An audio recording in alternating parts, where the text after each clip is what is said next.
So hello and welcome to Let's Not Get SEO. So you bought a new domain, you've got your hosting set up, you've connected your host into your domain, and now you're trying to figure out what's the best way to, what are the first steps that you need to take to make sure that your website starts off in the right direction. Okay. So before I get into the video, just want to explain this just real briefly is that there's a difference between starting an e-commerce store, starting a service-based site, and then starting an informational website, and then there's a news website. But the steps I'm going to outline in this video can apply to all types of websites.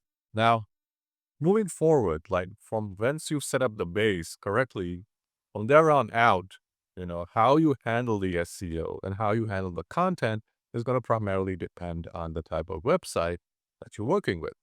So the first thing you'll do is start with a topical map.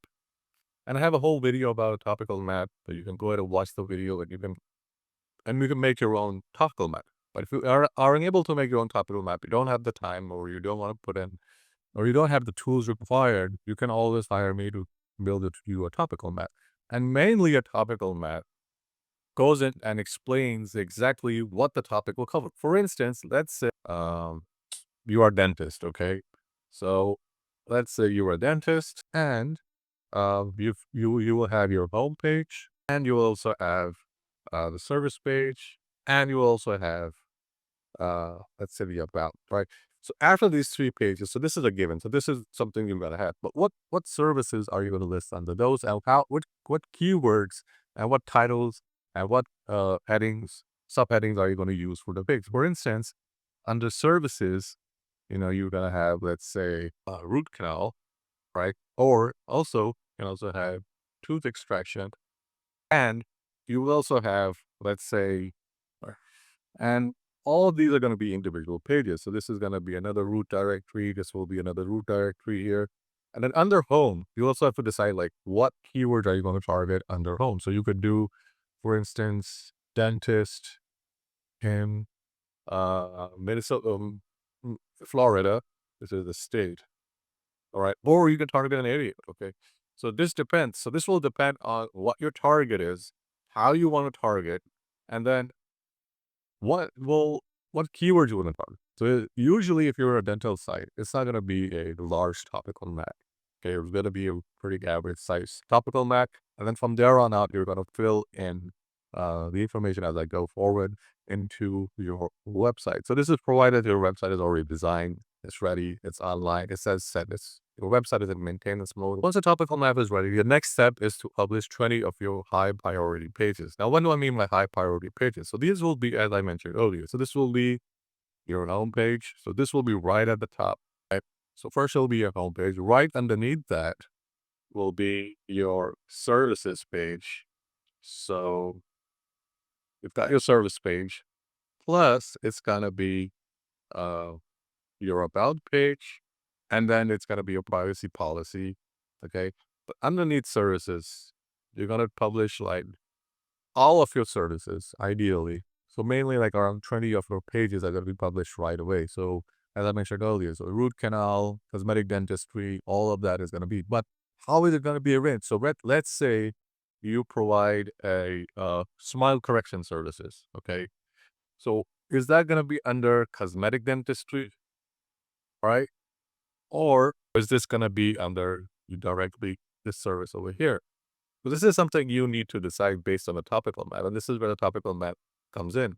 And so once you have that, you're going to publish 20 of your pages, or you can do it in 15 of those pages. So whichever, so mainly cover your website with all the important pages, right? Once you've done that, you'll leave the website for around usually 20-25 days. You'll just leave it as it is because Google takes time to crawl new websites. In the meantime, what you can also do, in the meantime, what you want to do is you want to set up your Google Search Console and your Google Analytics.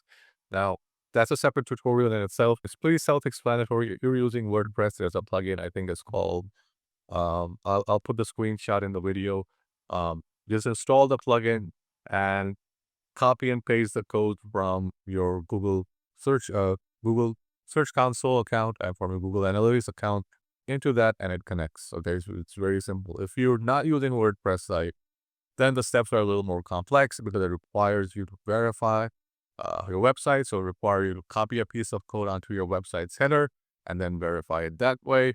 Again, that's for a different separate tutorial. But that's step number 3 is to set up your Google Search Console, your Google Analytics, um, and your Facebook, your Twitter, and your X. So you need to set up all 3 of these in addition to your Google properties. And then you leave it for another, let's say 15, 20 days. And during this time, you will look at you're going to check a few things. So first you want to check if Google is detecting 404 pages. Okay, so 404 pages are pages that were deleted, removed, and Google is still visible to Google. So the first thing you want to do is to check for 404 pages. The next thing you'll want to check is 301 redirects. So these will be pages that were redirected for whatever reason, and you will need to check if how many of these pages Google is picking up.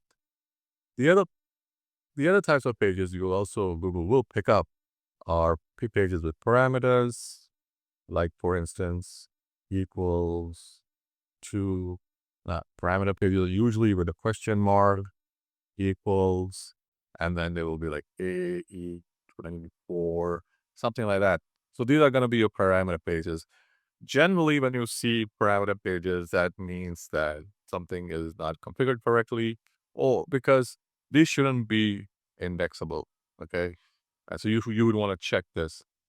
Uh, this is a whole tutorial in it of itself, so I'm not going to go into detail, but this will also tell you that Google is crawling your website, and that also there's a chance now that your website is going to be indexed if it's not already being indexed. You also want to check for crawl currently not indexed. Not index.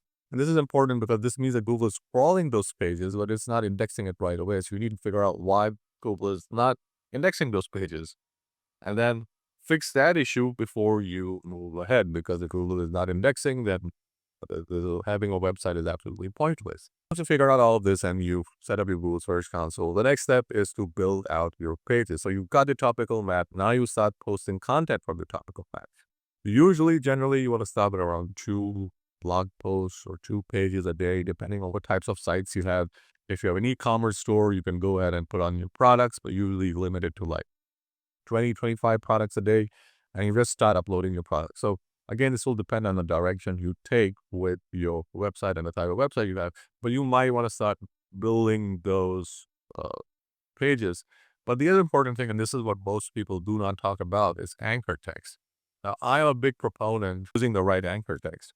And this is why my topical maps make it evidently clear what the topical cluster is, so that you can link it to other topical clusters and the hierarchy. And that makes linking your internally your pages a lot easier, and it's a lot more, semantically relevant. And so Google sees the relevance in the clustered pages, and those make it easier for you to not only rank those pages, but also the pages that are connected to it. For instance, let's say you have a cluster page let's say it's for cosmetic dentistry. All right, so let's remove all of this over here, and we will do, cosmetic dentistry, right? And we have over here, we have root canal. Over here, we have, let's say, implant. Right here, we have consultation, you know. So we have all of these pages, but even though these pages might not rank as well, which is now usually the case, if this links to your service page, the service page has a higher chance of ranking, and ranking also locally. So if you set this up correctly, you're not only going to rank, but you're going to rank locally. So literally, just doing this alone puts your website in a very good standing. The final steps usually is like 7, 8 months down the line. And then there are a few things you'd want to do here. You'd want to build out your external link campaign, so backlink campaign. You'd also want to build out your social media campaign, and that's going to be part of your off page.